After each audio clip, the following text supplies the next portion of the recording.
Hello friends, welcome back to our YouTube channel. Steel structure के पिछले video में हमने 8 क्वेश्चन किए थे, जो कि 2 शिफ्ट के टोटल क्वेश्चन थे 2023 में पूछे गए।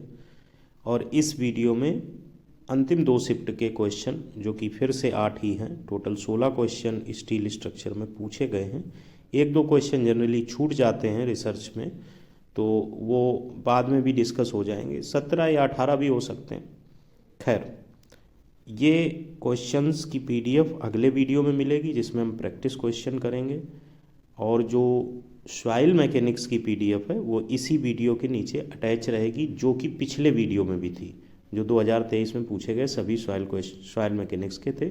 मे भी उसमें, चूँकि मैंने शायद लास्ट में बोला था, तो इसमें मैं पहले बोल दे रहा हूँ कि सॉइल मैकेनिक्स की पीडीएफ इसी में अटैच रहेगी और अगले वीडियो में स्टील की आपको पीडीएफ मिल जाएगी। With reference to lacings, question है, under compression members of steel structure the width of lacing flat for 20 mm nominal diameter of rivet is. अगर यहाँ पे यही लिखा होता IS 800 2007, तब भी आप उसी अप्रोच से जाते। नहीं लिखा है तब भी कोडल प्रोविजन से ही जाएं। कोडल प्रोविजन कहता है कि बोल्टेड और राइवेटेड कनेक्शन में minimum width of lacing bar 3D होगी, जो भी नॉमिनल डाया है।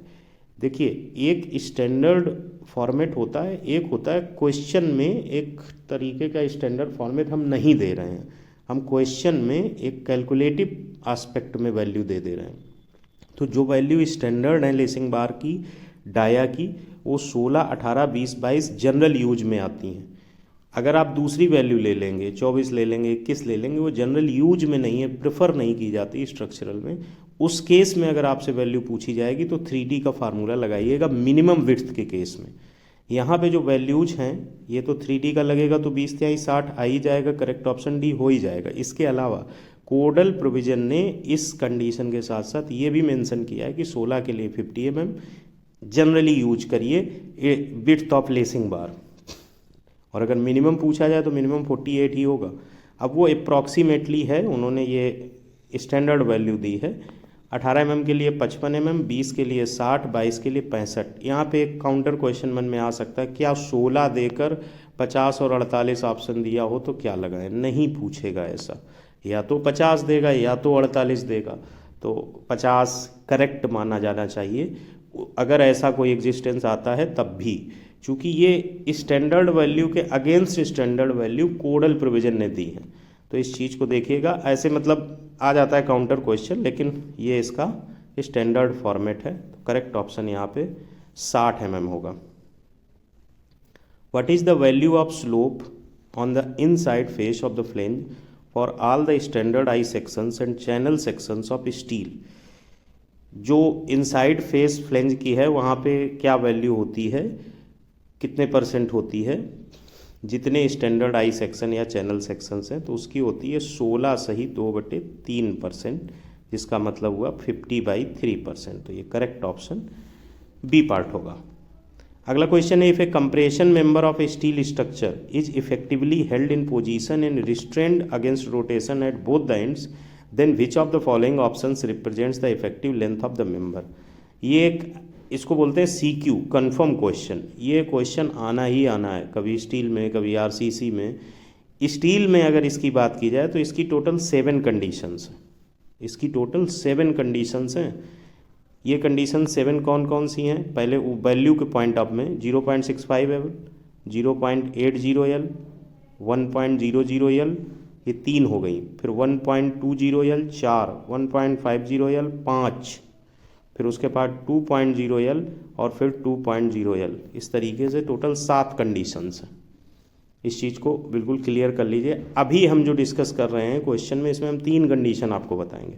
फिर एक क्वेश्चन और आएगा, कल प्रैक्टिस में करेंगे, उसमें 4 बताएंगे। अगर मैं 7 आपको एक साथ बता दूंगा तो याद कुछ नहीं रहेगा और बहुत मिंगलिंग हो जाएगा। तो इसलिए 3 और 4 अलग करके बताएंगे तो दोनों हिस्से बहुत अच्छे से याद रहेंगे। जैसे यहाँ उसने पूछा है कि steel structure is effectively held in position and restrained against rotation at both ends. Restrained against rotation at both ends और इफेक्टिवली हेल्ड इन पोजीशन, दोनों में पोजीशन में है और रिस्ट्रेंड अगेंस्ट रोटेशन है तो 0.65 एल होगा। तो आंसर तो यहाँ सी हो जाएगा। अब थोड़ा सा इसी को ब्रेक करते हैं। ब्रेक करने का मतलब पोजीशन बोथ एंड्स पे कर देते हैं और रिस्ट्रेंड अगेंस्ट रोटेशन एक एंड पे कर देते हैं, तो क्या हो जाएगा 0.80 एल। अगर अब हम पोजीशन दोनों एंड पे कर देते हैं और रोटेशन किसी एंड पे नहीं रखते हैं तो ये हो जाएगा 1.00 एल। तो अभी इतना हिस्सा याद रखिए, फिर नेक्स्ट वीडियो में ये वाला सेक्शन का 4 जो बचा वो भी बिल्कुल ऐसे ही याद रहेगा। अब आपको जब ये चीज़ मेमोरी में जाएगी तो क्या रहेगी कि पोजीशन नहीं चेंज हो रही है किसकी, बोथ एंड्स पे हेल्ड की, effectively held in position at both ends. उसके साथ रोटेशन एट बोथ एंड है, फिर रोटेशन एट वन एंड है, फिर रोटेशन एट नो एंड है। उन तीनों के लिए क्या आया 0.65, 0.80 और 1 एल। ऐसा ही 4 उसमें कंडीशन होंगी तो उनको भी उसी फ्लो में उसी उससे, तो ये चीज़ आपको भी याद रखनी है। क्योंकि हम एक ग्रो बेसिस पे चल रहे हैं, ग्रोइंग सेंस में चल रहे हैं कि प्रीवियस ईयर के क्वेश्चन में आता क्या है, पढ़ा क्या जाना चाहिए, हम अपनी तरफ से क्या, ऐसे ऐसे देखिएगा। आप जब सीरीज के लास्ट में पहुंचेंगे तो आपके अंदर एक अंडरस्टैंडिंग कोर सब्जेक्ट की, सिविल इंजीनियरिंग की थोड़ी बेहतर होगी, हमें भरोसा है। अगला क्वेश्चन है, in a fillet welded connection of steel structures the sides containing the right angle of the fillet are called. Fillet welded connection में स्टील स्ट्रक्चर्स में जो साइड्स होती हैं, ये फिलेट वेल्ड की कंडीशन होती है, तो ये जो साइड्स होती हैं इनको क्या कहते हैं, इनको बोलते हैं लेग, इनको बोलते हैं लेग। हमने आपको फिगर भी दिखाया, अगर थोड़ा उसको बड़ा करें तो आपको कुछ सीन क्रिएट दिखाई देगा। ये देखिए, इसको बोलते हैं लेग, और ये है रूट जहाँ पे बिल्कुल पॉइंट कट कर रहा है, बिल्कुल राइट एंगल ट्रायंगल क्रिएट हो रहा है। ये फ्यूजन फेस है, इसको बोलेंगे फ्यूजन फेस। ये टो है, बिल्कुल अपर साइड है वेल्डेड कनेक्शन की, ये वेल्ड फेस है। ये इधर भी टो है, ये दोनों टो हैं, और ये लेग है। तो और ये टोटल ओवरऑल थ्रोट होगा।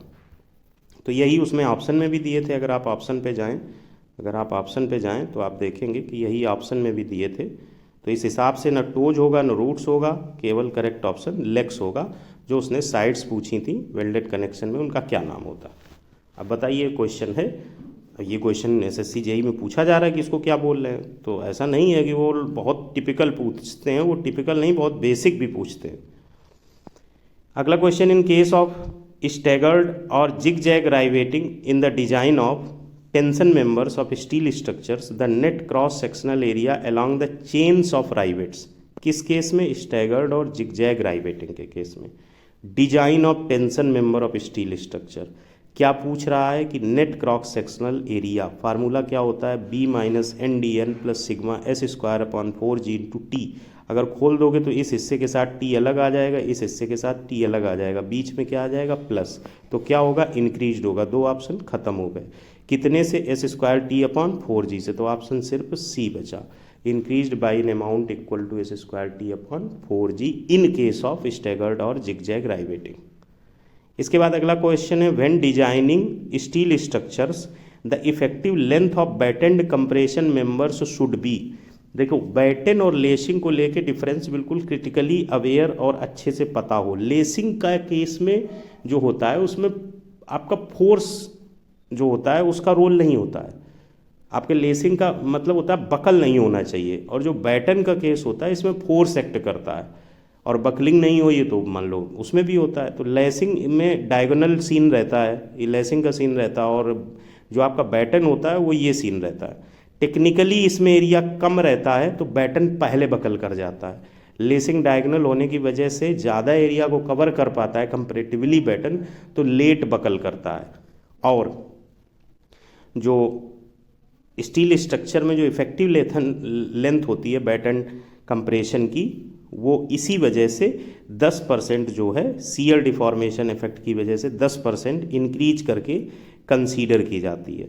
To counter shear deformation effect, effective length is increased by 10%। अच्छा, बैटन में और क्या क्या क्वेश्चन पूछे गए हैं अभी तक, उनको देख लेते हैं। एक क्वेश्चन पूछा गया था कि effective depth of end batten should not be less than, किससे कम नहीं होनी चाहिए, तो ये less than should not be less than distance between center of gravity of component and should be greater than, twice the width of component member. ये एक question पूछा गया है कि effective depth of end batten should not be less than distance between centre of gravity of component and should be greater than twice the width of component member.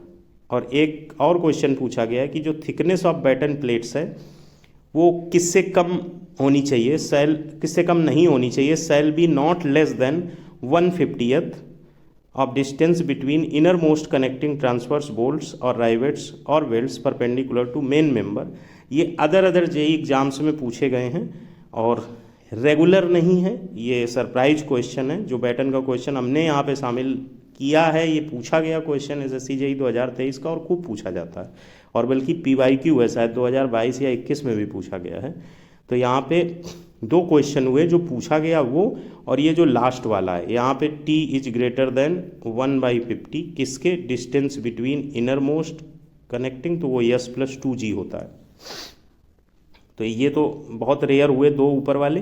जो तीसरा है ये क्वेश्चन जरूर पूछा जाता है कि batten should be design to resist transverse shear force which is 2.5% of total axial force on whole compressor member. तो 2.5 कितने % एक्सियल फोर्स का होता है जो शियर फोर्स को वो रेजिस्ट करता है, बैटन डिजाइन करता है, तो 2.5 ऑफ टोटल एक्सियल फोर्स। तो ये दो चीज़ें 10% इंक्रीज की जाती है इफेक्टिव लेंथ, और जो डिजाइन किया जाता है वो रेजिस्ट करता है ट्रांसवर्स शियर फोर्स को, जो कि 2.5% ऑफ टोटल एक्सियल फोर्स होता है। ये दो मेजर इंपॉर्टेंट क्वेश्चन हैं बैटन के। Which of the following is not a disadvantage of using rods and bars as a tension member of steel structure. ये 7वां क्वेश्चन था, पूछा गया था। अगर रॉड्स एंड बार्स की बात करें तो ये most basic type of tension member है। Bars and rods are frequently used as tension member in bracing system and as sag rods to support purlins between truss। Truss के बीच Perlin को support करने के लिए सैग रॉड को use किया जाता है कि ये इंडिविजुअल क्वेश्चन बन जाता है। और दूसरी बात जो मेन डिसएडवांटेज है रॉड्स और बार्स में वो है इनएडिक्वेट स्टिफनेस, जो कि कॉन्सिक्वेंस में कन्वर्ट कर देते हैं सैग अंडर देयर ऑन वेट। अब यहाँ पे बात आ गई, ये चीज़ हो गई, ये चीज़ हो गई। अब रॉड्स और बार्स जो होती हैं वो लॉन्ग कॉलम के तौर पर जनरली ट्रीट होते हैं, तो लॉन्ग कॉलम का तो हाई सिलेंडरनेस रेशियो ही रहेगा। तो इस पर केवल एक ऑप्शन बचता है, वो डिसएडवांटेज नहीं है, टेंसाइल स्ट्रेंथ डिसएडवांटेज नहीं बल्कि एडवांटेज है। तो करेक्ट ऑप्शन सी पार्ट होगा। इसके बाद अगला क्वेश्चन है, based on the slenderness ratio a steel column is found to be an intermediate column, the failure of such a column is visible as. ये क्वेश्चन एक नहीं है, ये टोटल 5 क्वेश्चन है, ये टोटल 5 क्वेश्चन है, और ये किसी न किसी फॉर्म में एक क्वेश्चन आना ही है। ये आप मान लीजिए किसी भी एग्जाम में अगर आप स्टील स्ट्रक्चर पा रहे हैं तो एक क्वेश्चन ये कॉमन है सभी एग्जामों का, मैं बता दे रहा हूँ आपको। इन्हीं 5 में से 5 में एक आपके सामने है। उसने कहा सिलेंडरनेस रेशियो के आधार पर कि स्टील कॉलम को इंटरमीडिएट कॉलम पाया जाता है, फेल्योर ऐसे कॉलम में किस तौर पे आएगी? इसमें आएगी बकलिंग और क्रशिंग के तौर पे, इसमें आएगी बकलिंग और क्रशिंग के तौर पर।